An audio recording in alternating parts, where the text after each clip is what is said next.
Hello टेंथी, एक और हम लोग वन शॉट के साथ आ गए हैं। यहाँ पे माता का आंचल जो है हमारी वन शॉट, इस बार हम ये पढ़ने जा रहे हैं। और बिना किसी टाइम वेस्ट करे, क्योंकि मैं जानता हूँ सबको पढ़ना होगा, सबको बहुत चीज़ें होंगी, काम करने के लिए बिजी होंगे, इसलिए मैं बस 10 सेकंड का टाइम दूंगा ये बताने के लिए कि इस वन शॉट सीरीज़ में, जो हमारी पूरी वन शॉट सीरीज़ आने वाली है, इसमें आप लोगों को अभी सिर्फ हिंदी का दिख रहा है।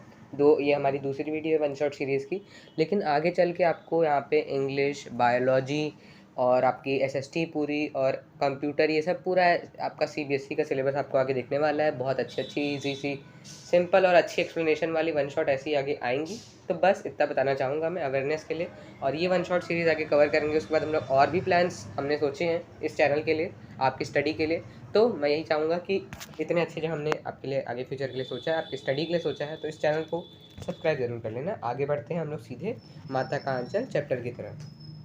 जहाँ लड़कों का संग तहाँ बाजे मृदंग, जहाँ बुढ़ों का संग तहाँ खर्चे का तंग।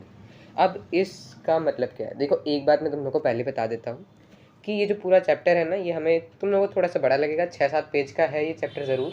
लेकिन इस चैप्टर में मैं बता दूँ कि कुछ भी चीज़ें तुम लोगों को बारीकी से याद नहीं रखनी है। पिछले चैप्टर में हम लोगों ने नेताजी का चश्मा पढ़ा था, जिसमें कि कुछ कुछ चीज़ें बारीकी से याद करनी थी। जैसे कि वो पान वाले क्या कर रहा है, कि मतलब वो पान थूकता है फिर वो बोलता है, इस तरह से हमने याद करनी थी। लेकिन इस चैप्टर में हमें बारीकी से चीज़ें नहीं याद रखनी, क्योंकि इसमें जो हमारे क्वेश्चन आंसर्स आएंगे वो चैप्टर के ऊपर जो लिखा है उस पर कम, बल्कि हम उससे क्या समझते हैं वो ज़्यादा आएंगे। इसलिए हम लोग थोड़ा सा मतलब मोटा मोटा इस चैप्टर को समझते हुए आगे बढ़ते हैं। तो जो हमारे पहला पूरा लिखा है आगे, ये एक दोहा जैसा लिखा है, जो इसको समझते हैं हम कि जहाँ लड़कों का संग, यानी कि जहाँ बच्चे होते हैं, जहाँ लड़के होते हैं, वहाँ क्या होता है? बाजे मृदंग, यानी कि मृदंग बजता है। वहाँ पे क्या होती है? एक तरह का वाद्य यंत्र होता है। एक चीज़ में और आदमी लास्ट में, हर पेज के लास्ट में हमारे हम लोग को यहाँ पे हमारे पूरे ग्लॉसरी है, वर्ड मीनिंग्स भी लिखे हैं, जितने भी आपके डिफ़िकल्ट वर्ड्स हैं। तो यहाँ पे भी हम इनको देखते हुए चलेंगे और वैसे वैसे आगे बढ़ेंगे। तो हम लोग क्या पढ़ रहे थे कि जहाँ लड़कों का संग होता है वहाँ मृदंग बजता है, यानी कि वहाँ ढोल बजते हैं, नगाड़े बजते हैं। क्यों? क्योंकि भैया खेल रहे हैं, हंसमुख हैं, सब कुछ बढ़िया चल रहा है। लेकिन जहाँ बुढ़ों का संग तहाँ खर्चे का तंग, यानी कि जहाँ बुढ़ों का संग होता है, जिसके घर में बुढ़े होते हैं, वो कभी बीमार पड़ते हैं, कभी कुछ होता है, तो खर्चा ज़रूर होता है। ठीक है, ये उतनी इंपॉर्टेंट लाइन नहीं है, सीधे आगे बढ़ते हैं हम लोग। हमारे पिता तड़के उठकर, तड़के अगर आप नीचे मीनिंग देख पा रहे होंगे तो यहाँ पे लिखा है प्रभात या सवेरा। अब मैं एक चीज़ आपको बता दूं, एनसीईआरटी अपनी खोल के ज़रूर बैठना है, उससे और ज़्यादा इजीली आप लोगों को ये चैप्टर एक्सप्लेन हो जाएगा मेरी तरफ से, और आप लोगों को समझ भी आ जाएगा। तो तड़के यानी कि सुबह, यानी कि जो हम उनके पिताजी थे वो सुबह ही उठकर निबट नहाकर पूजा करने बैठ जाते थे। यानी कि निबट नहाकर यानी कि तुरंत ही वो क्या करते थे? सुबह उठते थे तड़के से, यानी कि सुबह उठ के वो तुरंत ही नहा के पूजा करने हमेशा बैठ जाते थे। उनका एक ये आदत सी थी कि सुबह उठे और तुरंत नहाया और पूजा करने बैठ गए। हम बचपन से ही उनके अंग लग गए थे, यानी कि हम बचपन से ही उनके साथ थे, यानी कि उनसे उन्हीं के साथ रहते थे। ठीक है, हम बचपन से ही उनके अंग लग गए थे। माता से केवल दूध पीने तक का नाता था, यानी कि माता के पास क्यों जाते थे? बस दूध पीने तक का नाता था, कि भैया माता दूध पिलाएंगी बस, बाकी हम अपने पिताजी के साथ ही रहा करते थे। इसलिए पिता के साथ ही हम भी बाहर की बैठक में ही सोया करते थे। और जो उनका बैठक का कमरा था, यानी कि जो उनका ड्राइंग रूम था, वो अपने पिता के साथ उस बैठक में ही सोया करते थे। वह अपने साथ ही हमें भी उठाते और साथ ही नहला धुलाकर पूजा पर बिठा लेते। जैसा कि हम लोग अधिकतर देखते हैं कि माता ये सब काम करती हैं घरों में, यानी कि ज़्यादा लगाव लड़कों का या फिर बच्चों का जो होता है अपनी माता से होता है, नहला धुलाकर काम करना, अच्छे से बिठाना, ये सब करना। लेकिन यहाँ पे थोड़ा सा उल्टा है, इनके पिताजी इनके साथ ज़्यादा रहते थे और इनको बैठक में ही उनके साथ सोते भी थे और उनको उठाते और उनको ही नहला धुलाकर अपने साथ पूजा में बिठा लेते थे। हम भभूत का तिलक लगा देने के लिए उनको दिक करने लगते थे। यानी कि क्या हुआ? दिक करने लगते थे, यानी कि जिद करने लगते थे। जो भभूत होती है ना, ये राख टाइप होती है, जैसे कि अगर आप अगरबत्ती धूप जलाएं तो उससे जो राख निकलती है, तो वो राख को जो हम, या फिर जो पूजा की राख होती है उसको जो भभूत बोला गया यहाँ पे, तो उसका तिलक लगाने को, यानी कि उस भभूत को अपने माथे पर लगाने को हम उनसे जिद करते थे। और कुछ हंसकर, कुछ झुंझलाकर और कुछ डांट कर वह हमारे चौड़े लिलार, लिलार का मतलब नीचे देखिए ललाट, ललाट यानी कि हमारे माथे पर त्रिपुंड कर देते थे। त्रिपुंड यानी कि एक प्रकार का तिलक जिसमें ललाट पर 3 आड़ी या अर्धचंद्राकार रेखाएं बनाई जाती हैं। आपने अधिकतर साधुओं को, अघोरियों को, या फिर अगर आपने महादेव के ऊपर ऐसे देखा होगा तो उनका भी ऐसा ही एक त्रिपुंड सा बना रहता है। आशा करता हूँ कि आइडिया लग गया होगा कि क्या चीज़ होता है ये त्रिपुंड। यानी कि अब वो क्या करते थे, थोड़ा हंसते थे, थोड़ा सा झुंझलाते थे और उनको थोड़ा डांटते थे, अरे क्या क्या है भैया, परेशान क्यों कर रहे हो। फिर लेकिन वो लगा दिया करते थे, उनके माथे पर एक त्रिपुंड बना दिया करते थे। हमारे लीलार में भभूत खूब खुलती थी। यानी कि उनके जो लीलार था, उनका जो माथा था, उसमें अच्छी लगती थी वो भभूत लगी हुई।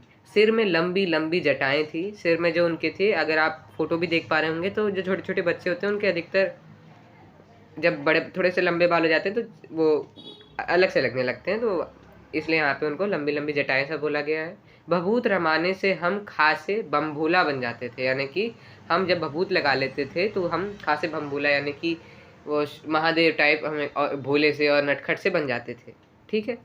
पिताजी हमें बड़े प्यार से, आगे बढ़ते हैं, पिताजी हमें बड़े प्यार से भोलानाथ कहकर पुकारते थे। ये बहुत एक, ये जो 2-3 लाइनें का पैराग्राफ है, बहुत इंपॉर्टेंट है, पहले पूरा पढ़ लेते हैं।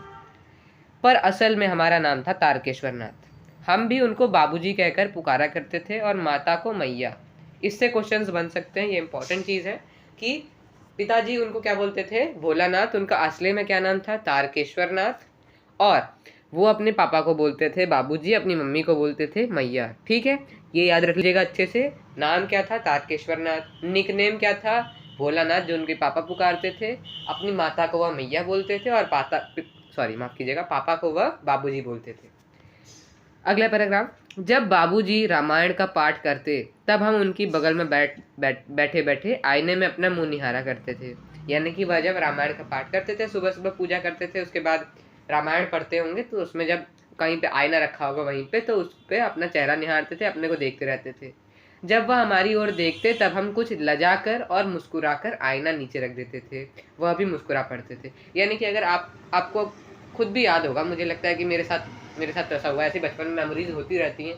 तो अगर जैसे मान लीजिए आप अपना चेहरा देख रहे हैं मिरर पे, एकदम ऐसे एक्सप्रेशंस दे रहे हैं, और अगर आपको कोई देख ले तो आप अक्सर सी बात है कि नॉर्मल सी बात है कि शर्मा जाएंगे। तो वही चीज़ यहाँ पे हमारे भोलानाथ के साथ होती थी।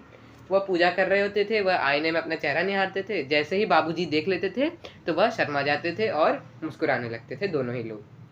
पूजा पाठ कर चुकने के बाद वह राम राम लिखने लगते, अपनी एक रामानामा बही पर 1000 राम नाम लिखकर वह उसे पाठ करने की पोथी के साथ बांधकर रख देते। अब यहाँ पे क्या है कि जब उनकी सब पूजा पाठ हो जाती थी, रामायण पढ़ लेते थे, उसके बाद वह क्या करते थे, राम नाम लिखने लगते थे। राम राम ऐसे कई लोग लिखते हैं, वो वैसे ही वह राम राम लिखने लगते थे। और रामा नाम वही, यानी कि उनकी कोई ऐसी किताब रही होगी जिसपे वह राम जी का नाम बार बार लिखते होंगे।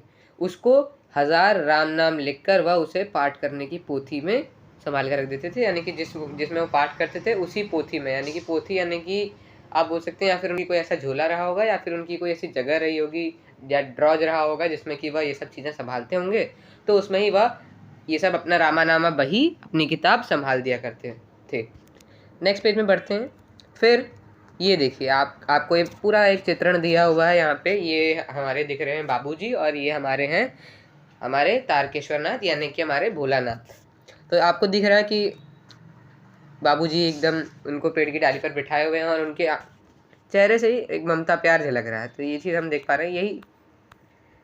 अब हम लोग आगे नेक्स्ट पे पढ़ते हैं। फिर 500 बार कागज़ के छोटे छोटे टुकड़ों पर राम नाम लिखकर, एक बार मैं जूम कर लेता हूँ इसको, हाँ। फिर 500 बार कागज़ के छोटे छोटे टुकड़ों पर राम नाम लिखकर आटे की गोलियों में लपेटते। अब क्या होता कि 500 बार वह क्या लिखते थे, कागज़ के छोटे टुकड़ों पर कागज़ के छोटे छोटे वो टुकड़े बना लिया करते होंगे और उसमें राम राम राम राम राम लिखते होंगे और राम का नाम लिखते होंगे, राम। और उसको क्या करते थे कि आटे की गोलियों में लपेटते हैं। फिर उस कागज़ को जिसमें राम नाम लिखा है उसमें उनने आटे की गोलियों में लपेटा और गंगा जी की ओर चल पड़ते थे। और गंगा जी की ओर चल पड़ते थे यानी कि गंगा नदी में उन आटे की गोलियों को डालने के लिए चल पड़ते थे। आगे बढ़ते हैं। उस समय भी हम उनके कंधे पर विराजमान रहते थे। जब वह गंगा में एक एक आटे की गोलियां फेंक कर मछलियों को खिलाने लगते थे तब भी हम उनके कंधे पर ही बैठे बैठे हंसा करते थे। अब क्या हुआ कि देखिए, काफ़ी लगाव था जो हमारे भोलानाथ है और उनके जो बाबूजी हैं उनके बीच में। तो वह क्या था कि जब वह गंगा जी की तरफ चल पड़ते थे तब भी वह उनके कंधे पर ही बैठे रहते थे, और वह आटे की गोलियां मछलियों को खिला रहे होते थे जिसमें राम नाम लिखा होता था, उस समय भी वह उनकी कंधे पर ही बैठे रहते थे और हंसते थे। जब वह मछलियों को चारा देकर घर की ओर लौटने लगते तब बीच रास्ते में झुके हुए पेड़ों की डालों पर हमें बिठाकर झूला झुलाते थे। तो ये जो देखिए हमारी जो हमें यहाँ पे पिक्चर दिख रही है, ये इसी बारे में है कि जब गंगा जी की तरफ से लौट रहे हैं तो आपको पीछे गंगा जी सी भी बनाई हुई दिख रही हैं, तो पेड़ के पीछे को। तो यही है कि झूला झुलाया करते थे डाली पे। और उसके बाद आगे पढ़ते हैं हम लोग, ये सीन है, आगे बढ़ते हैं। कभी कभी बाबूजी हमसे कुश्ती भी लड़ते, वह शिथिल होकर हमारे बल को बढ़ावा देते और हम उनको पछाड़ देते थे। अब क्या होता था कि कभी कभी जो उनके बाबूजी थे वो उनसे कुश्ती भी करते थे, यानी कि ऐसी मजाक मजाक में, जैसा कि हम देखते हैं बचपन में सभी के पिताजी या माताजी करते हैं, मजाक बच्चों के साथ खेलते हैं, तो उसी तरह बाबूजी भी खेलते थे और उसमें वो जानबूझ के हार जाया करते थे, जिसमें भोलानाथ उन्हें पछाड़ देते थे। यह उतान यानी कि हम नीचे पढ़ लेते हैं, पीठ के बल लेटना। यह उतान पड़ जाते यानी कि पीठ के बल ऐसे लेट जाते थे और हम उनकी छाती पर चढ़ जाते थे।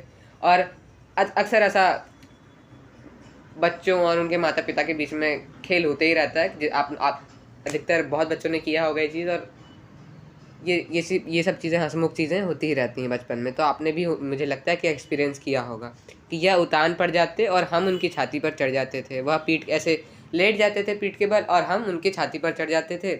जब हम उनकी लंबी लंबी पूँछें उखाड़ने लगते, यानी कि जब उनकी मूँछों के साथ खेलने लगते, मूँछों के साथ, तब वह हंसते हंसते हमारे हाथों को मूँछों से छुड़ाकर उन्हें चूम लेते थे। फिर वो प्यार से अपने उन भोलानाथ के हाथों को उठाते थे और उनको चूम लेते थे, उनको प्यार करने लगते थे। फिर जब हमसे खट्टा और मीठा चुम्मा मांगते तब हम बारी बारी कर अपना बायां और दाहिना गाल उनके मुंह की ओर फेर देते थे। बाएं का खट्टा चुम्मा लेकर जब वह दाहिने का मीठा चुम्मा लेने लगते तब वह अपनी दाढ़ी या मूंछ हमारे कोमल गालों पर गड़ा देते थे। यानी कि अब यही सब वो प्रेम के खेल चल रहे हैं कि प्यार से कभी कुछ कर रहे हैं, कभी वो चुम्मा ले रहे हैं, कभी इस गाल पे कभी उस गाल पे, किसी को खट्टा चुम्मा बोल रहे हैं, कभी किसी को मीठा चुम्मा बोल रहे हैं। फिर क्या होता कि हमारे गालों पर गड़ा देते थे, यानी कि जो उनकी मूछें होती थी फिर वो उनके अपने गालों पर गड़ा देते थे, तो वो जिनको लगने लगती थी उनके गालों पर, हम झुंझलाकर फिर उनकी मूछें नोचने लगते थे। फिर इसी वजह से वह उनकी मूछें नोचने लगते थे। इस पर वह बनावटी रोने लगते और हम अलग खड़े खड़े खिलखिलाकर हंसने लग जाया करते थे।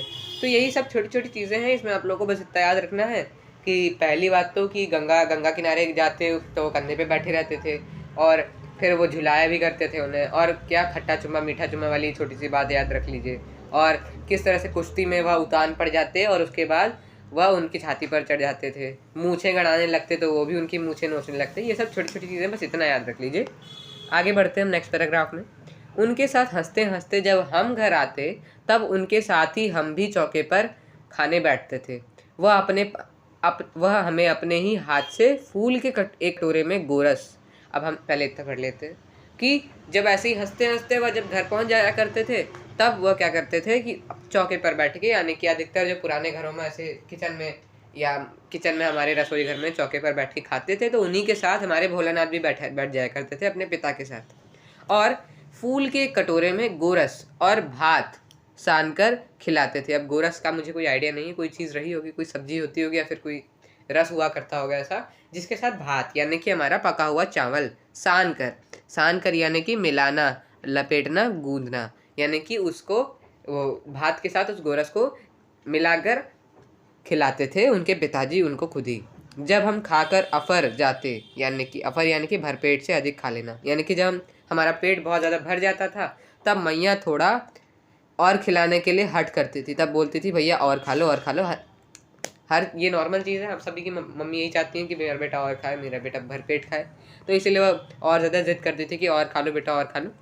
वह बाबूजी से कहने लगती, आप तो 4-4 दाने के कौर बच्चे के मुंह में देते जाते हैं। इससे वह थोड़ा खाने पर भी समझ लेता है कि हम बहुत खा गए हैं, यानी कि आप छोटे छोटे घास, यानी कि कौर यानी कि आपका घास हो गया, कौर को हम अगर और सिंप्लीफाई करें तो जैसे कि हम जब एक एक बार किसी बच्चे को खिलाते हैं, एक एक बार कोई भी ऐसे खाता है तो उसको एक कौर बोलते हैं, एक हिस्सा। यानी कि हमने एक रोटी का हिस्सा पकड़ा, उसको खाया, तो वो चीज़ हमारा एक हिस्सा जो होता है वो कौर हो गया।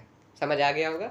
तो यानी कि यहाँ पे क्या व्यंग्य कर रही हैं उन पे कि आप तो भैया छोटे छोटे हिस्से बना के खिला रहे हैं, तो उसको यही लगेगा कि मैंने बहुत खा लिया। थोड़ा सा बड़े बड़े हिस्से बना के खाइए, तब उसको पता भी ना चले कि मैंने कितना खा लिया, मैंने उसको लगेगा कि हाँ मैंने खा लिया है।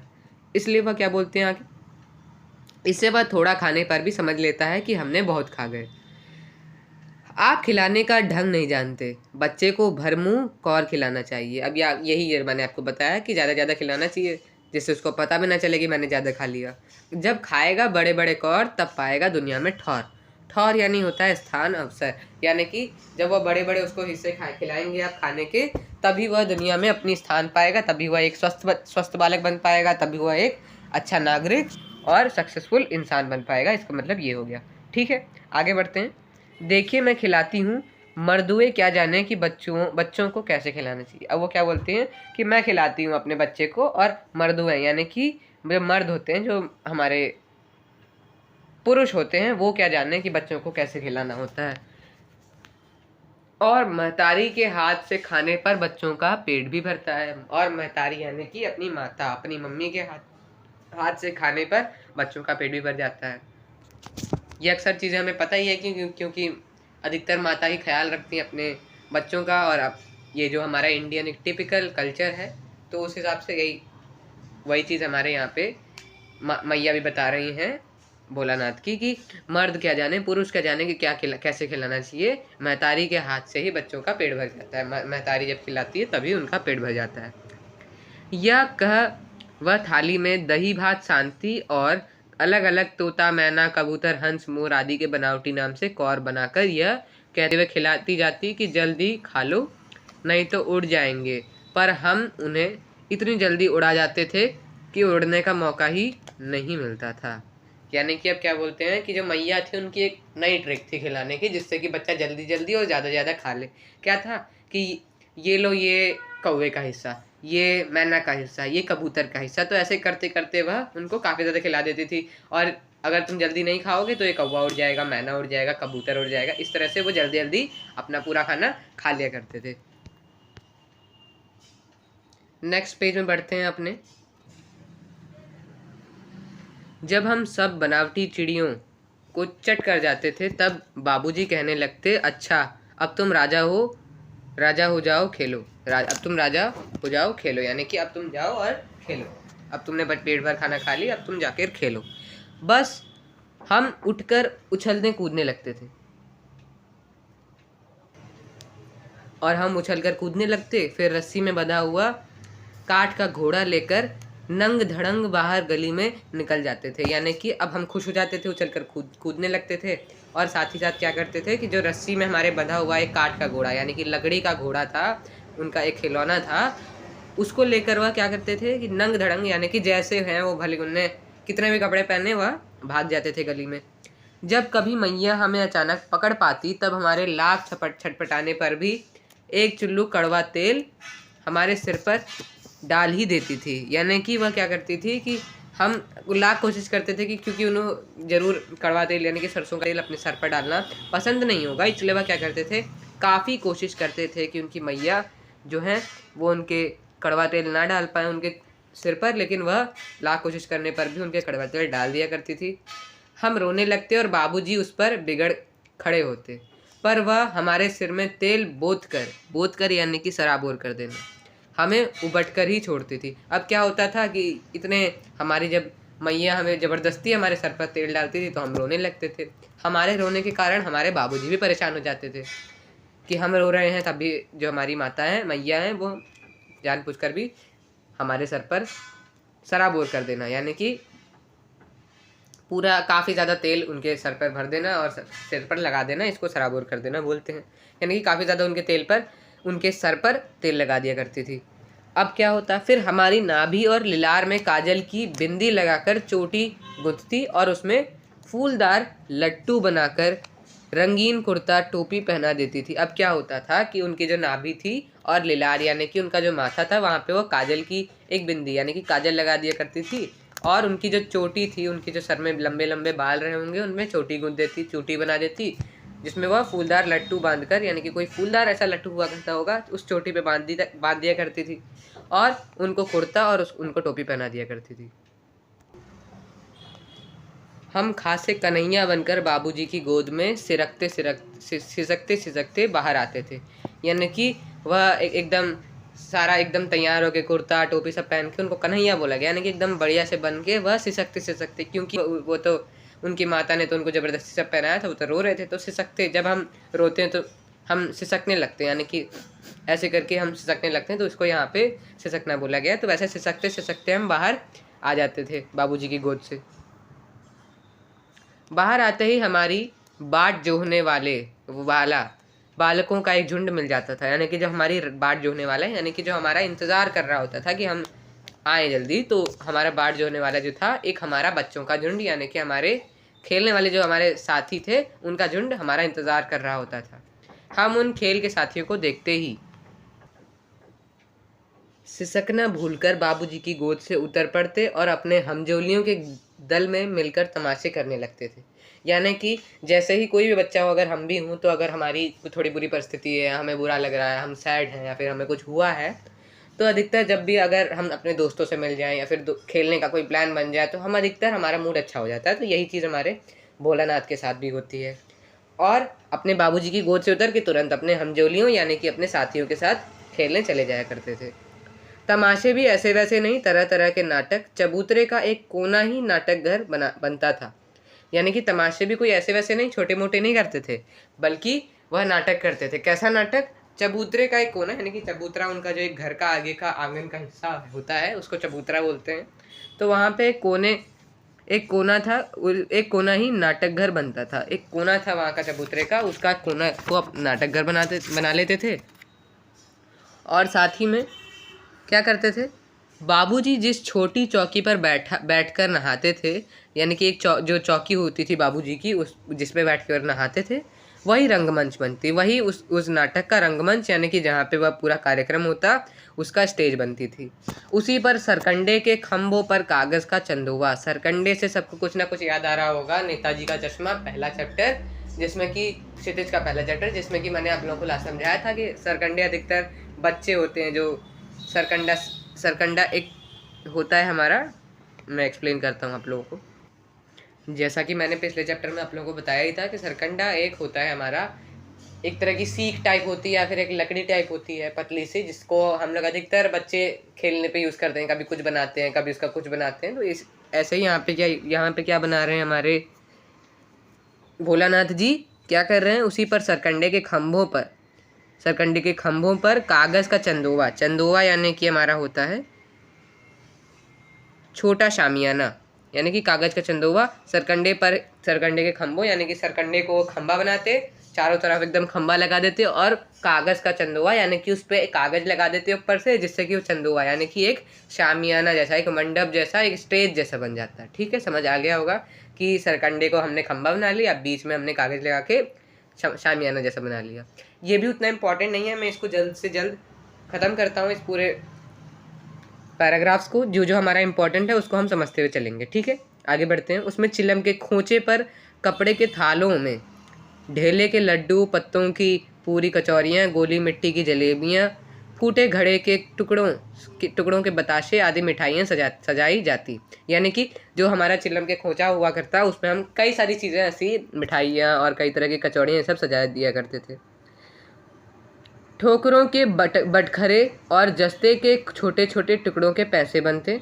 और यानी कि हमारे काफ़ी कुछ ऐसे छोटी छोटी चीज़ें थी जिनसे कि हम पैसा भी बनाते थे। टुकड़े हो गए, पत्थर हो गए, चीज़ें थी जिसे हम पैसा बनाया करते थे कि ये हमारा पैसा हो गया, इससे हम खरीदारी करेंगे। हम ही लोग खरीदार और हम ही लोग दुकानदार, हम ही खरीदते भी थे और हम ही बेचते भी थे।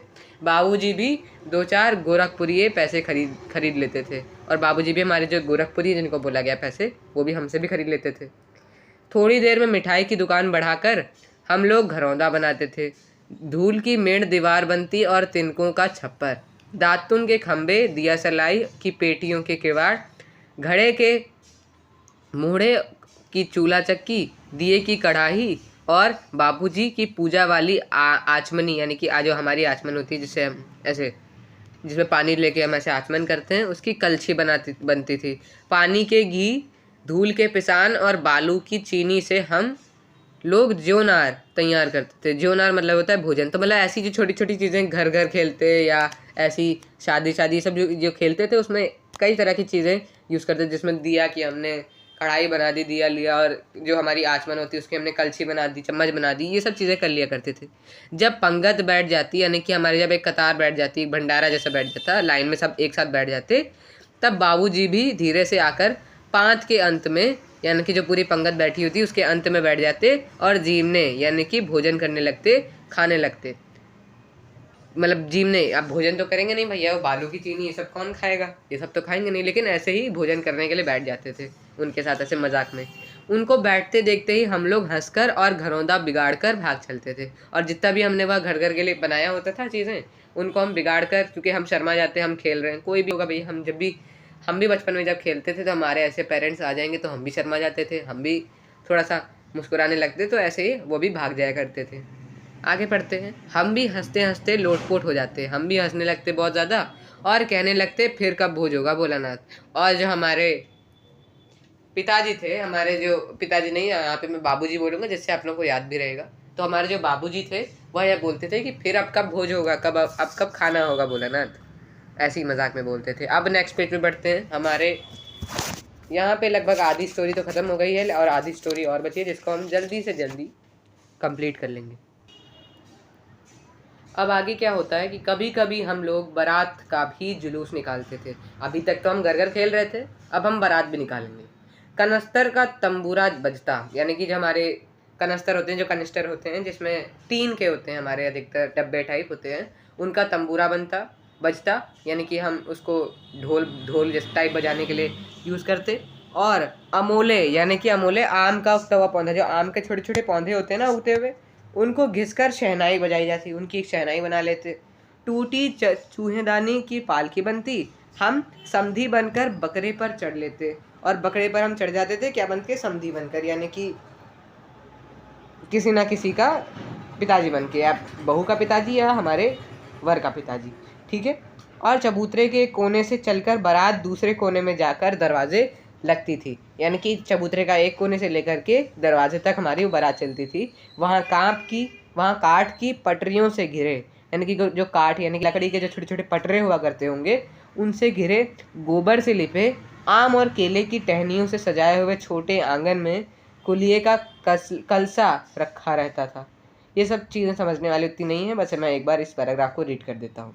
वहीं पहुंचकर बारात फिर लौट आती थी। लौटने के समय खटोली पर लाल ओहार यानी कि पर्दे के लिए डाला हुआ कपड़ा, यानी कि जो पर्दे का एक कपड़ा होता, पर्दा टाइप का जो कपड़ा होता है वह हम डाल देते थे, उसमें दुल्हन को चढ़ा लिया जाता था।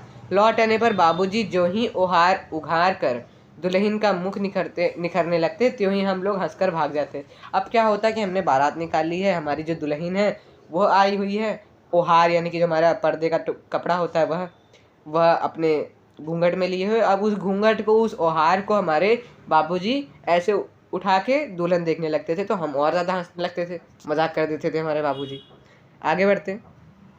थोड़ी देर बाद फिर लड़कों की मंडली जुड़ जाती, हमारे सब बच्चों की मंडली जुड़ जाती। इकट्ठा होते ही राय जमती कि खेती की जाए। फिर अब वो सोचते कि अब क्या खेलें, अब क्या सब खेलें, तो सब राय यह हमारी जमती, यानी कि अब हम इस मोड़ पे इकट्ठा हो जाते हैं कि अब हम खेती करेंगे। बस चबूतरे के छोर पर घिरनी गड़ जाती और उसके नीचे की गली कुआं बन जाती है। अब फिर से वही यही सब तैयार करने लगती कि क्या क्या कैसे कैसे हम खेती करेंगे।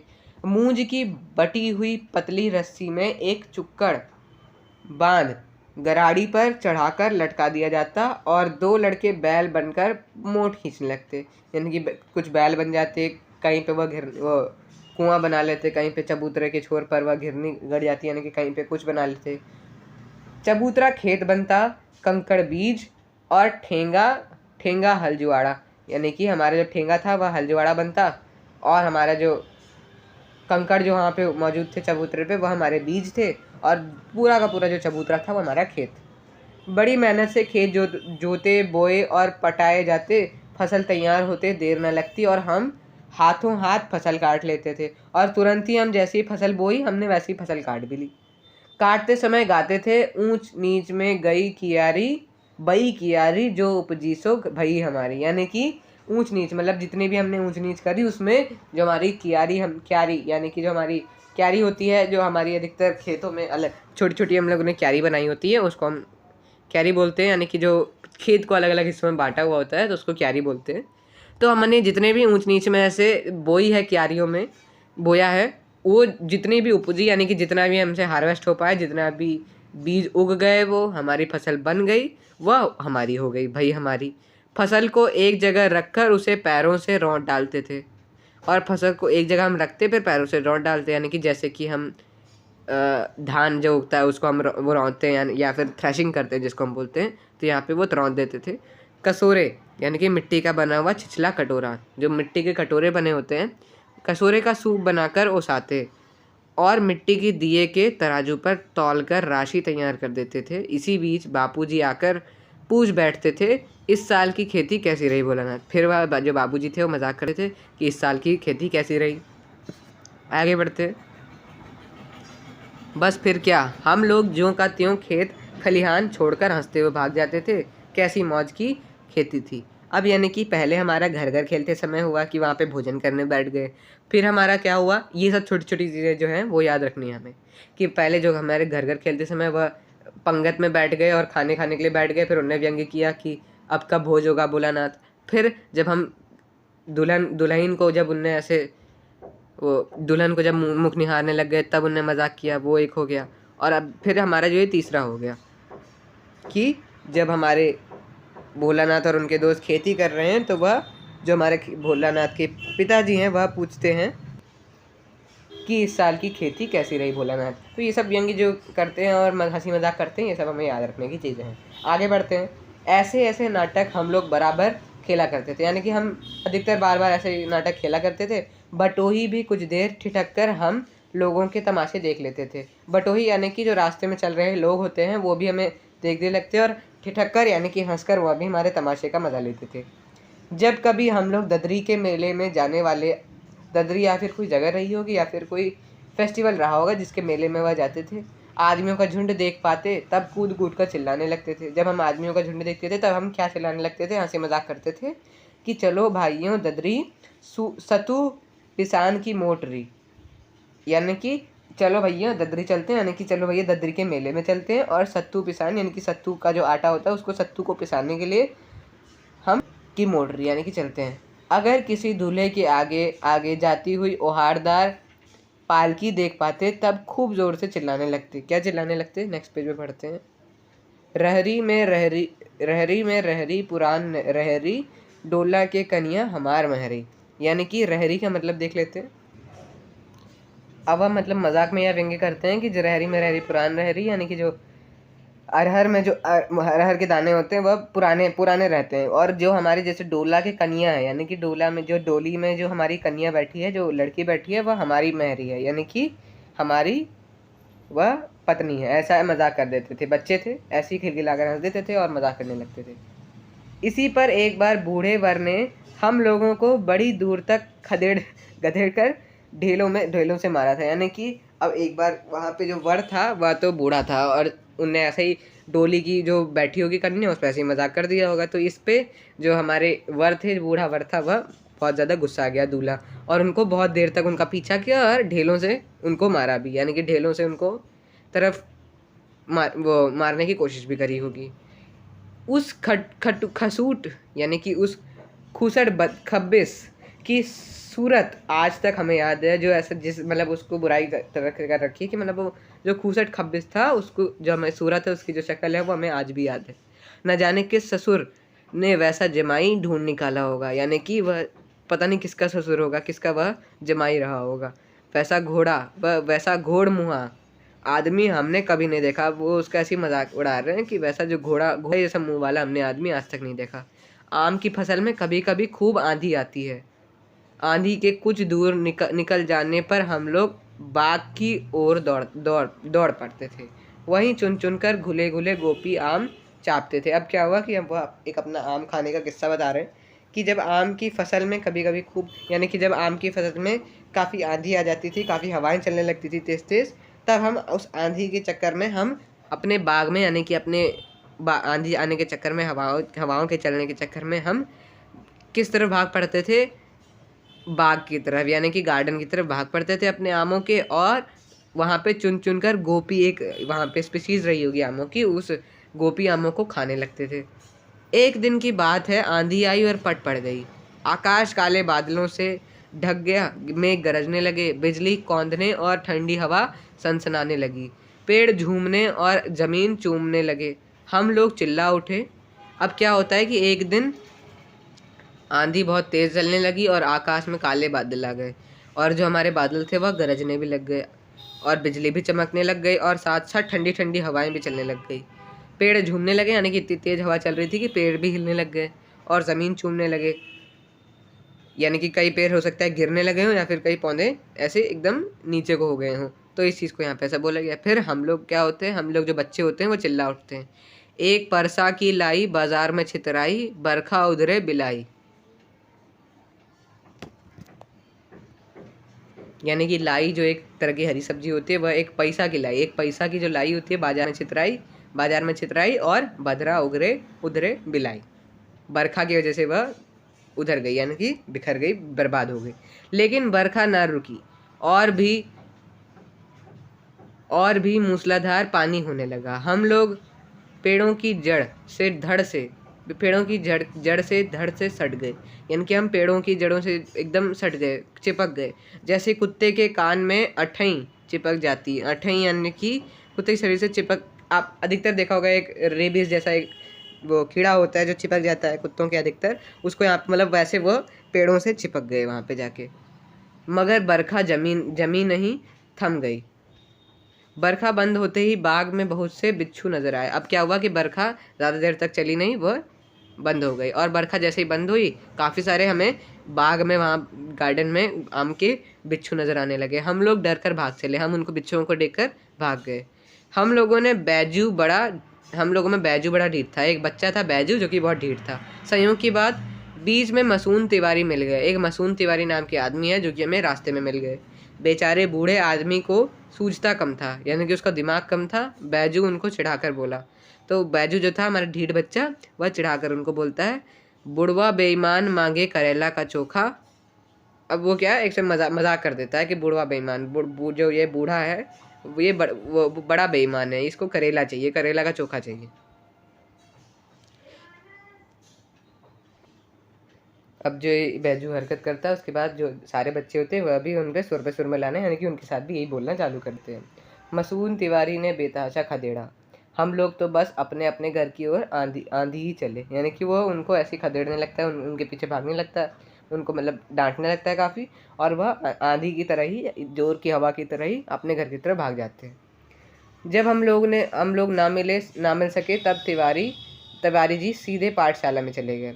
वहाँ से हमको और बैजू को लाने के लिए 4 लड़के गिरफ्तारी वारंट लेकर छूटे।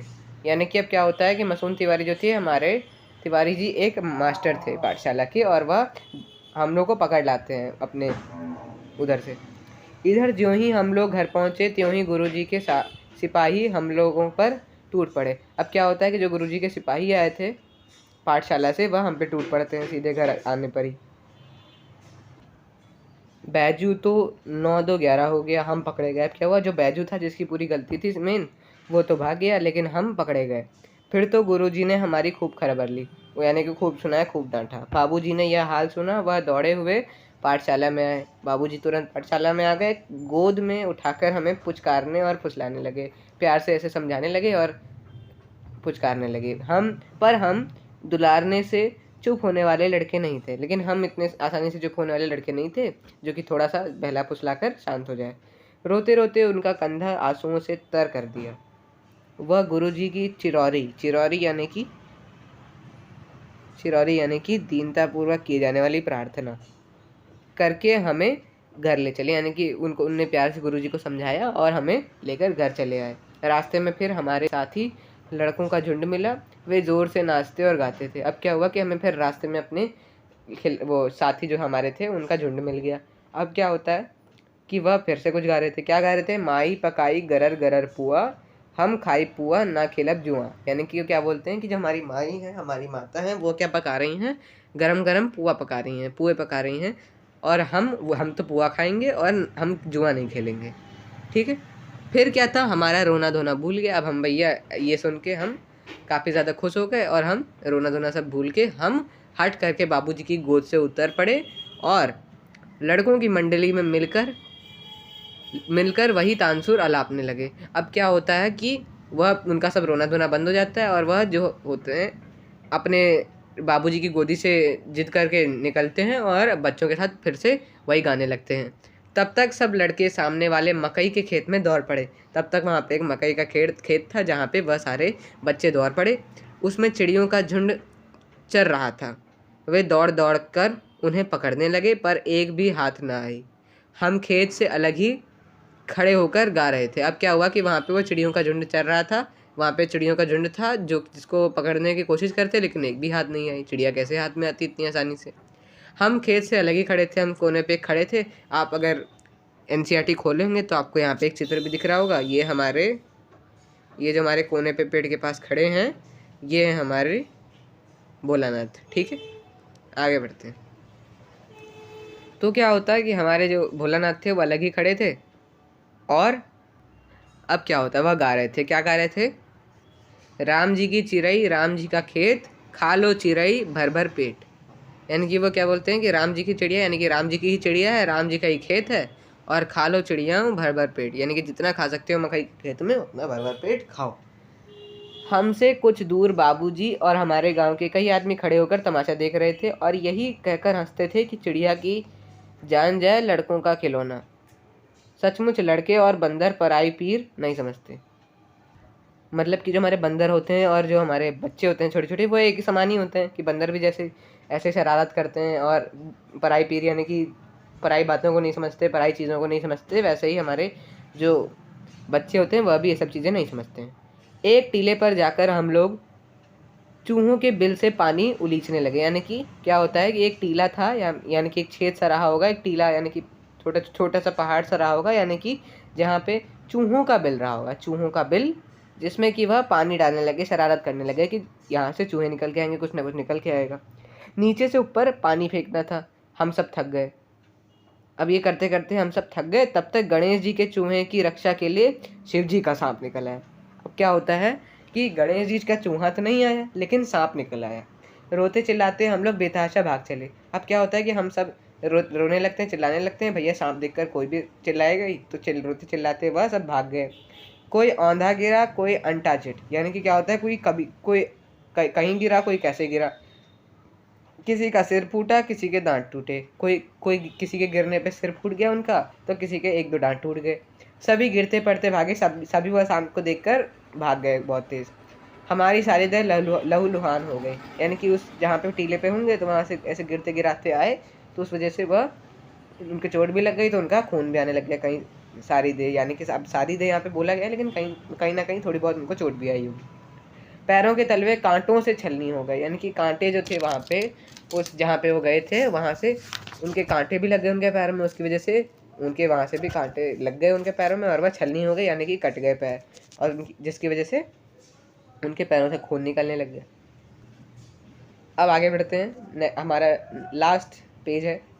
काफ़ी बड़ी ये वीडियो हो चुकी है, लेकिन ये जो पूरा चैप्टर है थोड़ा सा बड़ा भी है और समझाने में मैंने थोड़ा सिंपली समझाया तो समझ भी आया होगा मेरे हिसाब से। तो अब हम आगे बढ़ते हैं। हम एक सुर से दौड़े हुए आए और घर में घुस गए। अब हम एक सुर से यानी कि एकदम जल्दी से एक ही यानी कि बिना रुके हम दौड़े और सीधे घर में घुस गए, सीधे घर में अंदर गए। उस समय बाबूजी बैठक के उसारे यानी कि बरामदा, यानी कि जो बैठक में बरामदा होगा वहाँ पे बैठे हुक्का गुड़गुड़ा रहे थे, यानी कि हुक्का पी रहे थे। उन्होंने हमें बहुत पुकारा, पर उनकी अनसुनी करके हम दौड़ते हुए मैया के पास ही चले गए, जाकर उसी की गोद में शरण ली। अब क्या होता है कि वह देखो, अभी तक जितनी भी बार हुई थी तब वो मैया की गोद में चले जाके बैठ जाते थे, मैया की गोद में तुरंत चले जाते थे। लेकिन इस बार वह मैया की या माफ़ कीजिएगा, हमेशा अपने बाबूजी की गोद पे बैठ जाते थे। लेकिन इस बार क्या हुआ, वह अपनी बाबूजी की गोद के पास नहीं गए, बल्कि उनके बाबूजी ने उनको बहुत बार पुकारा, लेकिन इस बार वह अपनी मैया की गोद में गए, अपनी मैया की गोद में उन्हें शरण ली। मैया चावल अमनिया कर रही थी, अमनिया यानी कि साफ कर रही थी, मैया जो है चावल बिन रही थी, साफ कर रही थी। हम उसी के आंचल में छिप गए, हमें डर से कांपते देखकर वह जोर से रो पड़ी और सब काम छोड़ बैठी। अब क्या होता है कि हम रो रहे थे वैसे ही, और हम डर से कांप भी रहे थे, तो इसकी वजह से जैसे ही हम उनकी आंचल में गए, उनके पास उनकी गोदी में बैठे, तो हमारी जो मैया थी वो भी रो पड़ी और सब काम हमें हमारी देखभाल करने लगी, सब काम उन्होंने छोड़ दिया। अब आगे क्या होता है, अधीर होकर हमारे भय का कारण पूछने लगी। अधीर यानी कि धीर जब कोई खो देता है, यानी कि अपनी पेशेंस खो देता है अपनी, तो वहाँ पे अधीर हो गई उनकी माता और उनसे कारण पूछने लगी कि क्या क्या हुआ, कैसे हुआ, क्यों हुआ। कभी हमें अंग भर कर दबाती, जब अब कभी हमें ऐसे झपट लेती अंग अंग भर कर, और कभी हमारे अंगों को अपने आंचल से पोंछकर हमें चूम लेती। बड़े संकट में पड़ गई, यानी कि उनकी ममता साफ झलक रही थी माता की। अब क्या होता, झटपट हल्दी पीसकर हमारे घावा पर थोपी गई। जितने भी हमें चोट लगी थी उन पर वह हल्दी हल्दी पीसती है और वहाँ पे लगा देती है। घर में कोहराम मच गया, घर पे काफ़ी ज़्यादा कोलाहल मच गया कि भैया क्या हो गया, क्या हो गया। हम केवल धीमे सुर से सा यानी कि रो रहे थे, तो सा करते करते मैया के आंचल में लुके चले जाते थे, मैया के आंचल में ही दबे हुए थे वो।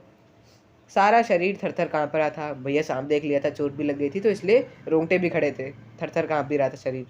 हम आंखें खोलना चाहते थे पर वे खुलती न थी। हम इतने डर गए थे कि हम आंखें भी नहीं खोल पा रहे थे। हमारे कांपते हुए होंठों को मैया बार बार निहार कर रोती और बड़े लाड से हमें गले लगा लेती थी, और हमें हमारे जो कांपते हुए होंठों थे और हमारे मैया जो थी वो बार बार निहार कर वो भी रोने लगी हमें देखकर, और उसके साथ साथ बड़े लाड से हमें गले लगा लेती थी और गले लगा ले रही थी बार बार। इसी समय बाबूजी दौड़ आकर झट हमें मैया की गोद से अपनी गोद में लेने लगे, पर हमने मैया के आंचल की प्रेम और शांति के चंदों की छाया ना छोड़ी। अब इससे हमारी जो पूरी स्टोरी है वह खत्म हो गई। 2 लाइन जो है हमारे एक बार समझ लेते हैं इनको भी क्या लिखा है।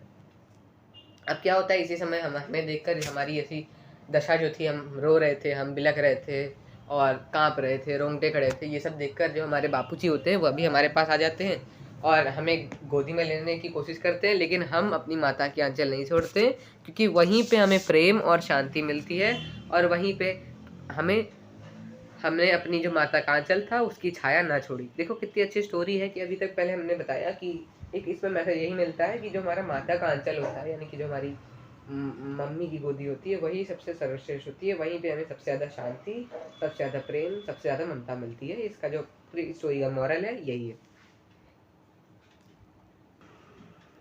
अब देखो ये चीज़ समझ आ गई होगी। एक बार हम लोग चैप्टर को समराइज कर लेते हैं आज से ही।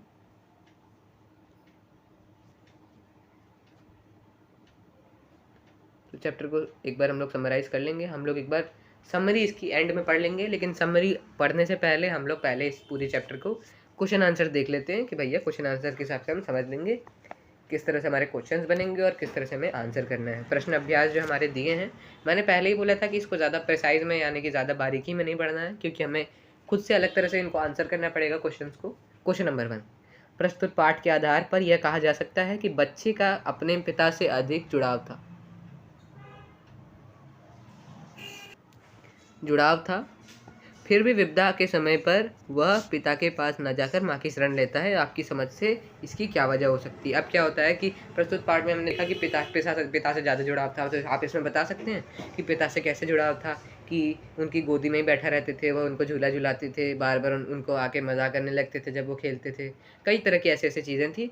और लेकिन तब भी क्या चीज़ थी कि वह बार बार अपनी माँ की शरण ले लेते थे जब विपदा आने के कारण, यानी कि जब उन पर विपदा आई, जब उनको दर्द हुआ, जब उनको दुख हुआ, तब वो अपनी माता के आंचल में ही आकर छिप गए। तो इसका सिंपल सा हमारे आंसर हमारी लास्ट लाइन्स में ही दिया है कि जो अपनी माता की आंचल होती है उसमें हमें सबसे ज़्यादा शांति और सबसे ज़्यादा प्रेम मिलता है, और उसी में हमें जो है सुरक्षा भी महसूस होती है, इसलिए हम अपनी माता के आंचल में विपदा के समय में आ जाते हैं। ठीक है, ऐसे करके हम थोड़ा सा लॉन्ग आंसर बना लेंगे इसको, और आप मुझे आशा है कि आप लोग लिख लेंगे इसका एक अच्छा आंसर।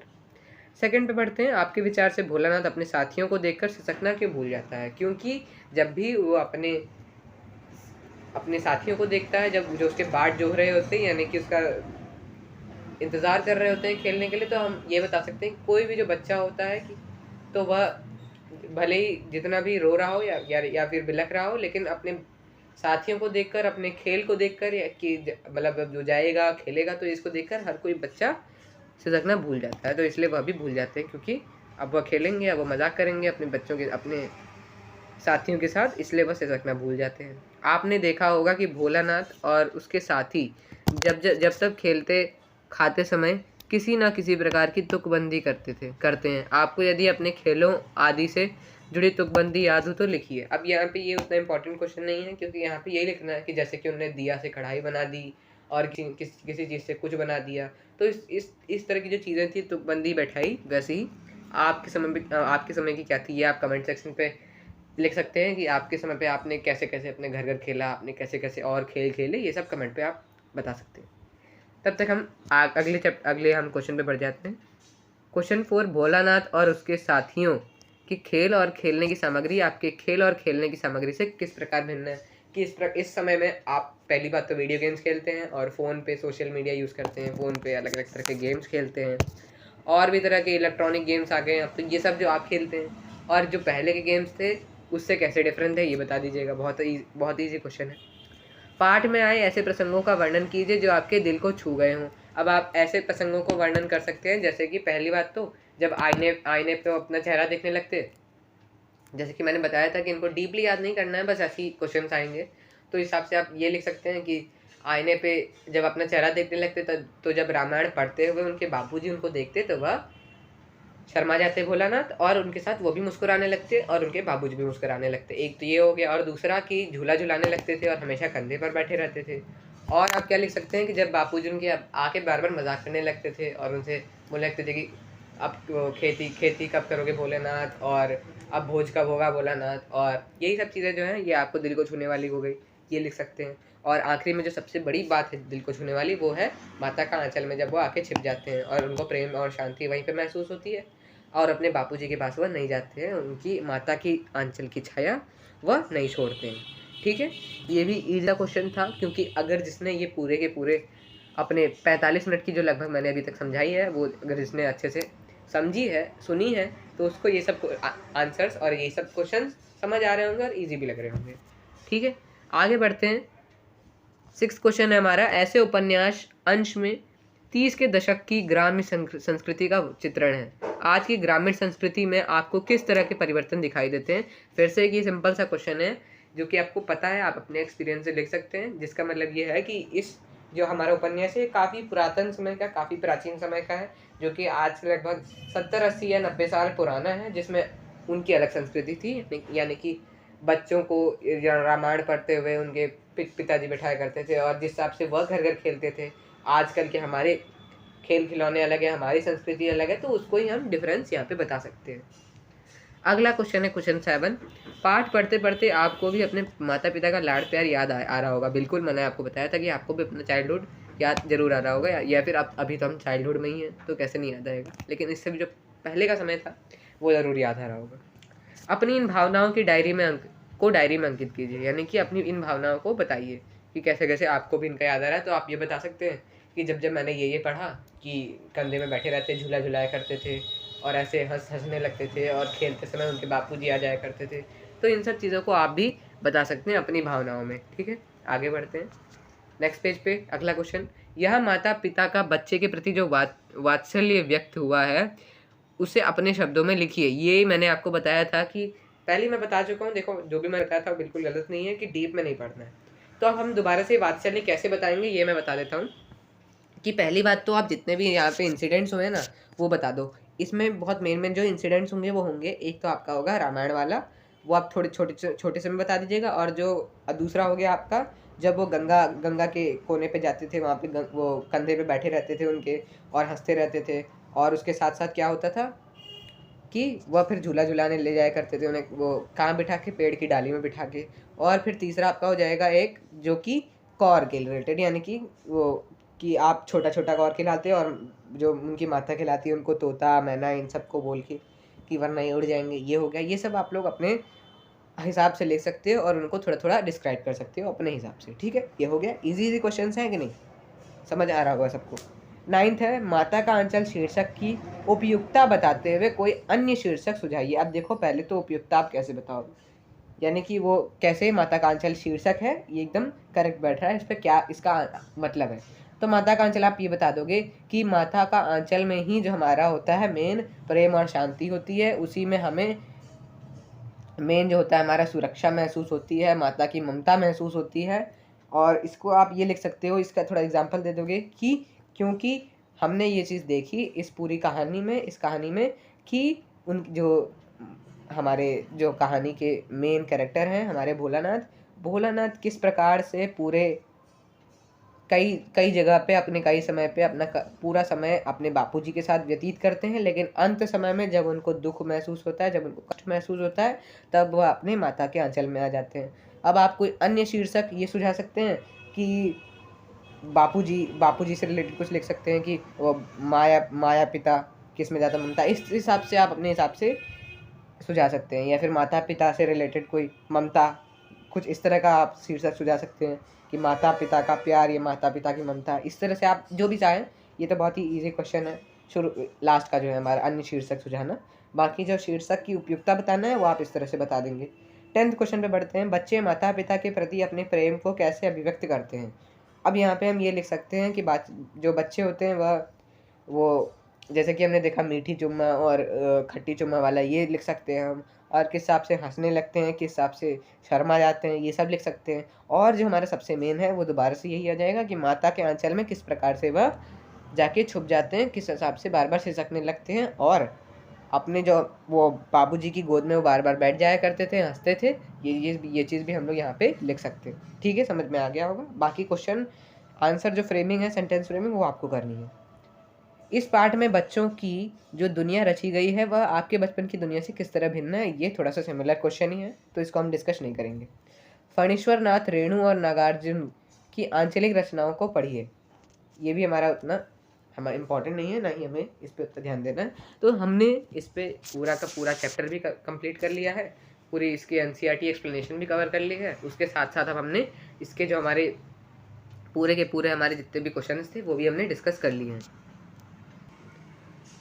तो जैसा कि तुम लोगों को पता है कि हम लोग तीनों चीज़ें हम लोग अपनी कवर कर रहे हैं। पहली बात, हम लोग क्वेश्चन आंसर्स भी डिस्कस कर रहे हैं लाइन बाय लाइन एक्सप्लेनेशन के साथ, और आखिरी में एक बार रिव्यू करने के लिए हम समरी भी पढ़ रहे हैं इस पूरी वन शॉट सीरीज़ के साथ।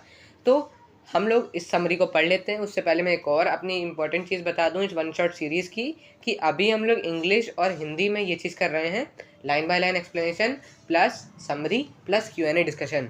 लेकिन जब हम SST की तरफ बढ़ेंगे, या फिर साइंस की तरफ, बायोलॉजी में बढ़ेंगे, या कंप्यूटर की तरफ बढ़ेंगे, तब हम पूरी NCERT नहीं पढ़ेंगे, क्योंकि पूरी NCERT इंपॉर्टेंट नहीं है, वो आप घर में भी पढ़ सकते हैं, आपको समझ आ जाएगा। लेकिन जो हमें कॉन्सेप्ट समझना है उसके लिए मैं अपने खुद से बनाए नोट्स आपको समझाऊंगा, जिसमें सारे की सारी इंपॉर्टेंट चीज़ें लिखी होंगी, और उसके बाद हम लोग उसके क्वेश्चन आंसर भी डिस्कस करेंगे, और उसके बाद हम लोग उसकी जो मेन की पॉइंट्स होंगे वो भी डिस्कस करेंगे। तो ऐसे हम लोग का नेक्स्ट जो और हैं उनका हम लोग कंप्लीट कर लेंगे।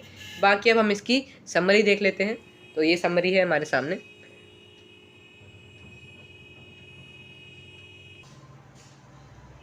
माता का आंचल पाठ लेखक शिव पूजन सहाय के बालपन से जुड़ी हुई कहानी है।